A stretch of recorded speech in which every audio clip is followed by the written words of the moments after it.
Hi, so we're back with Remus again for afternoon talk here at Health and Safety Solution. Remus, can you, again, for those who don't know you yet, can you please introduce yourself? Yeah, I'm Remus. I'm from Iloilo. I am a nurse. I graduated in 2006. But I work as a clinical instructor way back home. So I've had like a couple of years of experience there as a clinical instructor. I supervise students in the workplace. But here in UAE, I work as a BLS instructor.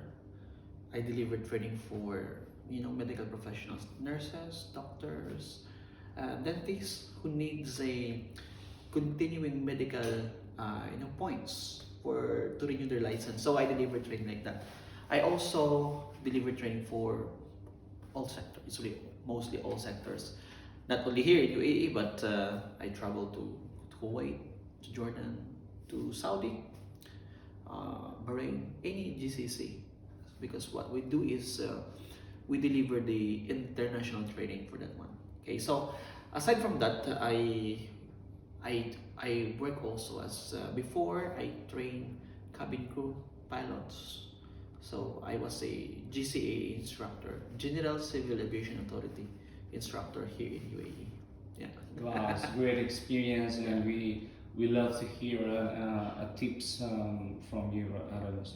So we heard about this back to basic. If you're aware, I think you know the back to basic. Oh, yeah. We are bringing the back to basic in Philippines and good. Manila, and I want them to know the history, the story about back to basic, and later on the next question that I want you to answer is the difference between the back to basic and the first aid training qualification. All right. Yeah, just to give you a brief history about the back to basic. By the way, I was the pioneer instructor of back to basic. So I was also involved in developing the program, how the teaching style, okay, especially the approach in delivering training for nannies. Now, Back to Basic actually was formed by a British mom, British company, and she had two sons before. But when she go to like a normal first aid training, she cannot visualize, herself dealing with first aid at home. So what happened is she requests the help of a reputable company in the UK to form a training specific for at home. But the Back to Basic was, was designed to deliver training for, especially specific for parents, because we have a different approach for parents, specific for nannies. So here in UAE, we deliver that in Tagalog for Filipinas. We have for Sinhalese, for Sri Lankans, Indonesians, even for other nationalities like Indians, Ethiopians. So what happened is, when we do the training, like specific for one group, you will notice that the participation level is quite high. Because if you mix the training with parents and nannies, most nannies will say they don't want to participate, they are afraid. I don't know why, but mostly that's what we observe. So when we create like a separate group, like for nannies, he will see the interactions, the participations. It was like a fun training, but in the sense that they learn so much.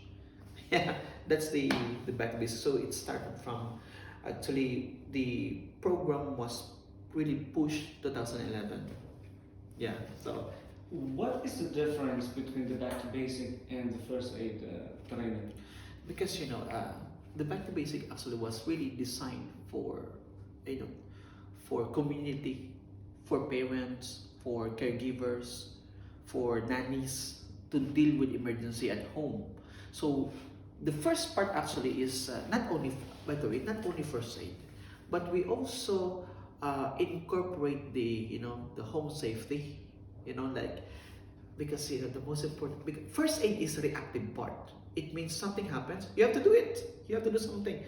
But the focus here is also being proactive. It means preventing things to happen. Like for example, choking. We teach them how to deal with choking. But you know what? We teach them also how to prepare food. How to cut like grapes. How to see how to feed the baby like this. So it means we are preventing things to happen. So that's the focus of nannies. And then it is specific for Filipina, the phase of the training, and then not only Filipinos but for nannies. Because mostly here, lots of Filipina nannies here. So in the Philippines, it's good. So we can, the good thing about this is we know the culture. We can unlearn what they've learned. For example, mostly of the Filipinos that we train here is, we ask them questions. How to deal with choking? They know what they do. You will be surprised. They hit where? Here. The back of the neck. That's what they do. Remember that the neck is very, a critical area. Because we have the nerves, cervical nerves. Correct. So, and that's it. We have to unlearn what they've learned, and then we're going to teach them the correct way. Reynolds, if what I understand from you is that 2011 Back to Basics started here in UAE. Yeah. And we are now bringing to Back to Basic to Manila. Okay. Because I believe that after all those years, we've been helping a lot and train a lot of parents, a lot of nannies, and we haven't do this our home country. Yeah. So can you invite everyone, the parents, the nannies, about the Back to Basic program that is available now in HSS Philippines? Yes. Here since 2011, we train lots of nannies and parents. Thousands, maybe 5, 7. I cannot even count already, but lots. So it's a good thing that we, share it to the Philippines, no? Because most of us sometimes we are very complacent about at home. Okay, so for the moms and dads, mga nanay and tatay dyan sa Pilipinas, ay nanyayain ko po kayo na i-train yung sarili ninyo. Okay? Kung may mga nannies kayo, tanungin nyo, marunong ka ba na pag nabilaukan yung bata, marunong ka bang mag-deal nito? Pag nauntog ang ulo, alam mo ba yung mga senyales na dapat tayong, eto na, tawag na tayo ng tulong? Pag nawalan ng malay, alam mo ba kung paano gagawin? Paano pag nawalan ng hininga? Marunong ba sila mag-response? Now, eto ang setting dito sa Pilipinas at saka sa UAE, a little bit different. Okay? So, we have to admit na minsan, ang tulong ay delayed. Mas delayed. 3 minuto lang. Pag yung bata, kahit si lolo, lola, pag nag-stop yung breathing, ganito, after 3 minutes, ano mangyayari? Yung brain cells ay start to die. Now, hahayaan nyo ba na yung mga nannies ninyo na nag-aalaga ng mga precious loved ones natin ay hindi marunong respond sa emergency?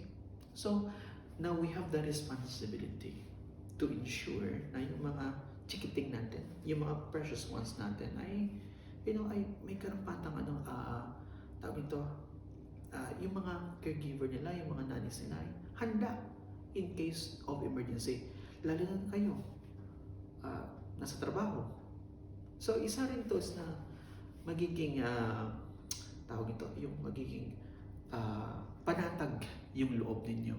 Na yung nagbabantay sa anak ko ay ready in case of emergency. And then kayo din mismo, maganda na i-train nyo ang sarili ninyo sa ganitong mga life-saving skills. So, yan yung pwede kong mabigay sa inyo ng payo. Yes. Thank you very much for the afternoon talk. Salamat din. See you again next week. See you next week.